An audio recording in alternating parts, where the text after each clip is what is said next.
We want to thank our amazing sponsor, the Rope Drop Queen herself, Michelle McKnight. She is a destination specialist with touring plans and can help you plan an amazing vacation. Whether it's Disney, Universal, a cruise, or an all-inclusive, she can help you with booking, planning, and strategizing to help you have an incredible experience at a great rate. Contact her today at michelle@touringplans.com. Now, on to the show. Helping you navigate the Disney parks. With the hope that it will be a source of joy and inspiration to all the world. You're listening to Rope Drop Radio. Welcome to another Rope Drop Radio. Derek and Doug talking all things Disney. And today, we're actually recording this right after the McKnights got back from their cruise and Walt Disney World trip. So you can check out the cruise episode last week. But now we're talking with Doug and Michelle about the land part of their stay. So welcome to the show, Michelle and Doug. You're here. So let's talk a little bit more about what all you did and where you stayed. Well, we stayed the night before the cruise at the Poly. The Poly? The newly remodeled Poly that we all love and want to stay at? Yeah, it was pretty cool. So Michelle happened to snag a room because you had been looking for a while, hadn't you? I did. I really wanted to stay there for the one night beforehand. And there was no availability for like 2 months. But then I snagged a theme park view room at the Poly, and I just kind of held on to it and didn't tell Doug it was even theme park view until we arrived. I found out it was theme park view when she's like, I don't know how that building's going to be theme park view. Oh, by the way, I got theme park view. Yeah. So, and it was theme park view. You could see the castle. Had our flight not been late, we would have been able to watch fireworks. What? The McKnights had Denver. a late flight to Denver? Fault. Oh my gosh, you guys. But I want to hear all about the Moana theme because that has been what's been trending lately. Is it overdone? Not enough? Was it really needed? What do you guys think? I think it was just right. Yes, one wall is a little busy, but it's not like it causes you to lose sleep or anything. But a lot of neat artwork in the room, a lot of little details and touches without feeling like you're in a child's room. You know, that's kind of the concern is you feel like, oh, this room was for like a 9-year-old girl, right? I don't think it felt like that. Did you? No. I thought it was tasteful. I know some people said that the wall was busy. There's like a big wall with like almost like his tattoo. Yeah, his tattoo basically. Maui's tattoo is on the wall. And then in the curtain shut, it's got a lot of pattern to it. Yeah. But it is what it is, the Polynesian. So it fit the theme. If you were just looking at the beds, you wouldn't know. You wouldn't even know. There was a little bit of floral on like the throw pillow, mm-hmm. but then that was it. No. They put a little bench at the end of the beds. It was fantastic. I had a place to sit to put on my shoes. Wow. That's nice. a sign you're getting old when you're excited about really a bench is. to put on your shoes. Well, I was going to ask, besides the painting, what else were changed in the room you were in? It's got the hardwood floor type. Mm-hmm. On the lamps, there was like little like pua decoration, or almost hidden because they were pretty subtle. If you were just glancing around the room, you wouldn't know that they were there. Derek, more outlets than you could shake a stick at. Finally. There's even a USB-C port by the beds. Oh, that's actually really good news. That's a good detail. I've been saying that for a while now that we need USB-C ports. I didn't test to see if it was strong enough to charge a computer or just to charge like something smaller, but I wish I would have. But why put it in if it can't charge? I had this conversation the other day, actually. That's funny that they did that. Yeah. So, yeah, I knew you'd be excited about that. I am. Really. A big update was to the bathroom. Yeah. The sinks are functional? They were functional. Oh, that's the contemporary that wasn't functional. But the shower is great. It's like the one at the Riviera. It's great. Like you can do the waterfall, or it's got the regular handle shower head. I mean, yeah, amazing. And then the toilet is closed off in a different room. So yeah, lots of really good updates there. Yeah, and coffee maker, chiller, all those sort of things. All the things you'd expect. But yeah, lots of outlets, very comfortable bed. It was great. We were only there one night. You're not really staying at the Poly unless you get lost at the Poly at some point, but we didn't really get lost. We went straight from our car to the room without any problem, didn't we? Well, we were going to go to the boat the next morning. Yeah, And then it doesn't run early enough for yeah, and then anybody's purpose. we took a turn that we could have we turned did faster. get lost at the Poly. There you You're go. not really Yep. at the Poly unless you Nope, get lost. I've done it. I've done it multiple times. I totally I'm going get to it. let Michelle say what room and building we were in. Take it away. We were in the Aotearoa. Yep, I'm sure Alex will correct that, but that's why I'm not pronouncing it. It's just to the left of the Great Aotearoa. Ceremonial House, basically. If you go any further left, you're at the Luau. It's right by Tonga, which has like suites in it. Mm-hmm. It's a very tiny building, and then Fiji's on the other side of it. So, yeah, it's on the. I'm very guessing edge. you did not get into Trader Sam's because I've seen some of those lines lately are getting ridiculous. No, we're okay with that. Okay. I Yeah, wouldn't that have just been. looks like a COVID They didn't party. have the policies that DCL has. Yeah. Yeah, the Poly was great. That next morning we walked to the TTC to rope drop Because the Magic monorail Kingdom. station is still It non-operational. should be getting open soon. I don't know. It looks neat though from the parking lot. Yeah, it looks a lot better. neater. Oh, that's the good. pictures of the Poly are going to be a lot better going forward. But going to the TTC for rope drop was frustrating because we stood What, there the TTC forever. frustrating? Never. Right. We should have just walked all the way to the Magic Kingdom because by the time we got to the Magic Kingdom, we were on the first monorail. And we were behind a lot of people already down Main Street. Granted, we didn't have big plans. We weren't doing Space Mountain or Mine Train or Thunder Mountain. So we're like, okay, we're not doing one of the big ones. We don't need to be at the front of the crowd. We can just linger back out of the crowd and then go. Because we were going to do the Jungle Cruise, right? That's not a huge rope drop priority. Ever. Never. Unless a movie just happened to come out. You know... That's a thing. Yeah, so I swear everybody went to the Jungle Cruise. Michelle says not everybody went there, but the line was already back up the steps. There was plenty of people headed to Space Mountain and plenty of people headed to Seven Dwarfs. Yeah. Where did Michelle want to go? That's the question. We were later than I wanted to be because the monorails. So we Yeah. arrived. Let's go back. Let's go back. Let's go back, if you will. We arrived at the TTC around 7:45, and then security didn't even open until like probably 8:05. Mm-hmm. We were allowed to line up at security around 8, and then everyone came from the parking lot around 8:05. So we were at the front of the security line. But then once we did that, then we had to stand by the monorail line. Just And we were at the front of that too. kept stopping us. We were on the monorail at 8:11 is what I have a picture of. So with all of our new best friends. yeah. But when we were there, not even a month ago, people were already in the Magic Kingdom by that time. So I was frustrated. Yeah. And when we got there was absolutely no lines and Everybody was already in the Magic on Main Kingdom. Street. So I knew when we arrived that I was not going to go on Space. I was not going to go on Seven Dwarfs because if we got stuck in a line, then we wouldn't be able to go back and change at the Poly and then go to the We port. only had an hour, really. Yeah. Yep. So it was more about seeing the 50, like the medallion on the castle, the 50, because that got put up like the week after we left in July. Yeah, convenient. Yeah. So it was about seeing like that. And then we Took a lot of castle pictures. Yeah. And then Partner fall, statues unboxed now. Fall arrived. So we took some pictures Yeah, of it is fall fall. It stuff. felt like fall, let me tell you. 107 degrees out. So I'm hot. sure. Yeah. Feels like In fall the- right now in out the here. morning. No humidity whatsoever.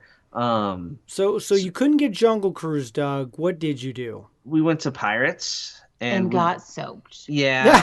So, yeah, we didn't think about that. I keep forgetting that those cannons actually get you now. Yeah.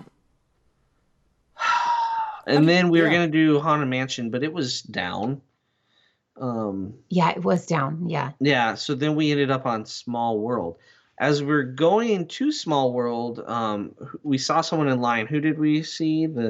Clients and I think rope drop patrons too, Craig and Brittany Borgen. So we saw them in line there. So we talked to them for a little bit as they were progressing through They the had line good of Peter eyes Pan. because they just They kind of yelled they out my yelled name, out and Michelle and I talked to just walked Michelle, and towards I them. just stood there like I usually do. Yeah. And we talked to them for a little bit. Then we went and did Small World, where we essentially walked on, and we were all crammed into one boat, and the boat behind us went totally empty. Like, dude, why did we not fill both boats halfway? But that's a whole nother thing. Doug thought we needed to go on it because it was the happiest cruise ever. We're going to go on Set 2 sail. cruises that day. Yeah, then. It made sense in And my Pirates head. too. And we went on Pirates. We went on 3 cruises in one day. Who can say they did that? Anyway, we get out of Small World. We walk out the exit. Across, walking out of the exit, is those people off of Peter Pan. I waved, but they did not see me.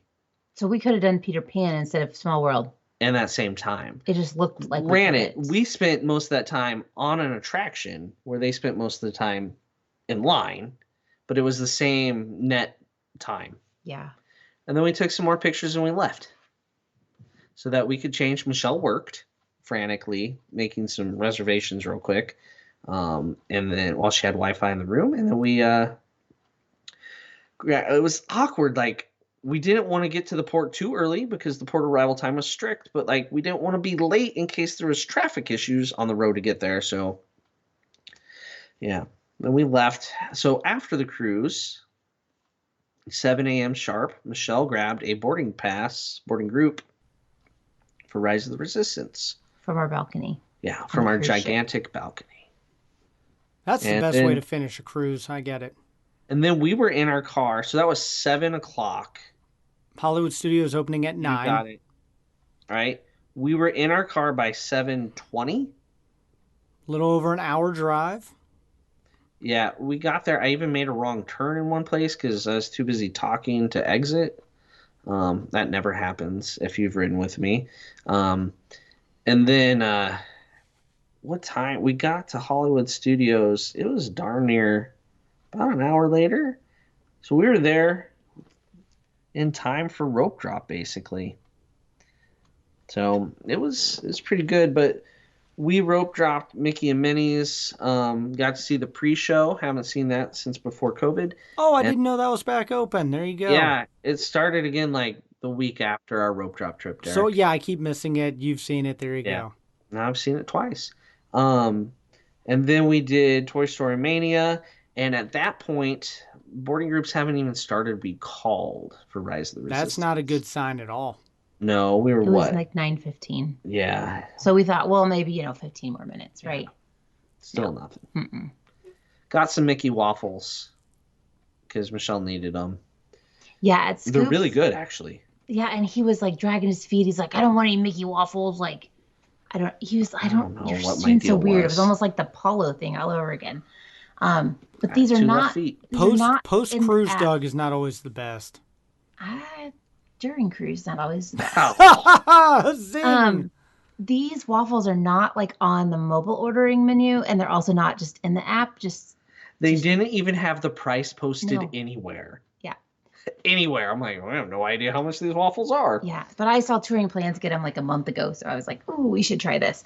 They were the freshest waffles. They were blueberry, but they didn't taste blueberry-y, really. So you get 3 waffles and then a little bit of strawberry sauce, and then lots of whipped cream. Lots of whipped cream, whole can. I didn't even use syrup. They were that good. I use syrup because syrup. They're way is better wonderful. than any character meal I've ever been to. They're fresh. So fresh. That's amazing. So good. So after you go put that on the old list, the checklist. Tower of Terror, Tower of Terror and Rock and Roller Coaster, you get your Mickey waffles right there. They were good. I usually don't say that, but at that point, still not calling. So we were abandoning ship. Yeah. Ready just to go. As we're abandoning ship, we did find Matt. Matt found us. Matt found us. I recognized him. He was in the park with his wife. They got security guard Matt. Yes, security guard. He was not working. He was. Oh, that's even better to find him if he's not. That's like bonus points. It was his wife's birthday. One of those. The day after we saw him. Yeah, and they had their free because they give all the cast members a free night type thing. So they were staying at Boardwalk. Yeah, they got the Boardwalk for their free night. Mm-hmm. They had a Ratatouille preview, so they had a pretty good day scheduled. And then we Went to a gift shop for about 5 seconds. Took a photo and left. Yeah. Yeah. Then we went and changed and went to the airport. Our flight left on time. And it was direct. And we had a middle seat. Empty. So wow. So that's finally a win for the McKnights on the flights. Yeah, I'm good with not getting a boarding group if we're gonna get that kind of luck. Yeah, we got home on time. You've been on it plenty, Doug. I would take the nice flight. I know. I just wish there was a way that we could give that unused boarding group to somebody. Oh, yeah, like, that'd you know, be with nice. the paper fast pass, you could hand it to somebody coming in as you went out. 9 out of 10 times they look at you like you're trying to give them drugs. Yep. But that 10th time they're like, "That's amazing, thank you." I remember doing that with Toy Story Mania fast passes a lot because, like, as soon as I could get more, I would type of thing. I was addicted to them when the kids were little. But there you go. We did about 2 hours of. If only there was a way to buy a skip in line pass. Well, we've talked about that a week prior. Yep, I know. So, but we haven't talked yet. We will be talking. Yeah. So anyway, anything else from your land and sea vacation, guys? I was equally awkward and weird about picking out a rental car as usual, Derek. Michelle can verify that. It's terrible. He walks around like 4 different ones, and then we'll test sit in them. It's an experience. This one, we got all our stuff in one. And I was good to go. And I was Michelle like, what's the this thing? And it was the backup camera, and it was just dangling in the back. And Doug's like, no. So We're not taking unloaded, got in a different one. Oh my gosh, it's an experience, guys. One I hope you all get to enjoy someday. We were ready to go. I opened the door, and it smelled like an ashtray. I'm like, not that one. They were legit reasons this time. Okay. Not just. And we had to drive a long ways in them because all the way to Disney and then all the way to the port. And all the way back. So you don't want okay, there you go. You're making sense. Again, after getting the skunk car, I'm being pickier. So, Michelle, let me ask you this, because some other people might. I was going to ask you this on the cruise episode. So, would you say rent a car or do a car service for? I know it's just a couple, but more for families. What do you think? You know, it kind of depends. Like, do you feel comfortable driving? Like, do you want the stress of finding your way there? It's not hard because I can do it, and I've done it a lot in the last year. But something about being stress free. Yeah, it's so nice to have somebody pick you up at the airport, grab your bags for you, and then, you know, get in a car, drop you off so you don't have to walk from the parking lot. So there's something to be said about that. And I mean, I think it would have been pretty close to the same price if we were just going to Disney. Yeah. For us this last time. If we're just doing Disney, but with the port and Disney. That's a long. Our rental for a compact SUV was $200 for that whole Thursday through Monday. That was a midsize. Oh, you're right. Compact's even more like a roller skate. A midsize SUV, which is not large. We saved like $200 a couple nights before. A couple nights before. I checked them again and poof, $200. So if you have any rental cars booked and you haven't paid for them, go ahead and look at them. And both sides are now open at the airport so that traffic jam is not there anymore. Yeah, that was nice. I'm pretty sure it was my tweets that did it. That got sure it did. I'm confident. All right. Well, that's the land part of your adventures. Anything else you guys did or want to mention? We really did not do much. Not much, but the Poly was wonderful. So it was. The Poly was great. Highly recommend. Hopefully the overlay coming to the contemporary feels kind of that same vibe of not too much, but just enough. I know lots of people have already trashed it just based off of pictures. That was me. I did that. Like, wait till you're in it or someone you trust is in it and not just trying to post clickbait. All right. Yeah. Well, Michelle, how do you book the Poly right now if you want to go? Oh, and Ohana's, almost 99% back to normal with the menu? Yeah, the bread is back. The chicken's back. Chicken. The shrimp is back. Yeah, I haven't heard about the salad. The casserole's gone forever. I like the old salad better. So we're getting there, guys. We're almost close. there. We're close. We didn't originally think we were going to be at the Poly that night. Otherwise, I probably would have tried to do Ohana like in the morning for breakfast. But Yeah, that probably would have been better use of our time than Going to the walking park. around the Magic Kingdom yeah, and going on Small World. You're going to do 2 attractions in the Magic Kingdom. Which 2? Everybody says Pirates and Small World. Yep, everybody. no, nope. No, yeah. If you want to book the Poly, I can help you. Is that what you asked, Eric? That is what I asked. That Doug- was the Doug lead-in. decided- Doug I distracted just us took it again. over again. Yeah. Sorry. No, Poly is very limited. I mean, there are some weeks in just throughout next year that are already kind of sold out. So it's always good to book the Poly in advance. Sounds good. Well, that is it for this week's episode, getting the land part of your trip in. I'm glad you had a wonderful time and a wonderful birthday, Michelle. But we will put all of your information in the show notes so people can book their trip, and be sure to follow her on social media. And you can follow us at Rope Drop Radio, all the things. But for Michelle and Doug, I'm Derek. You've been listening to Rope Drop Radio.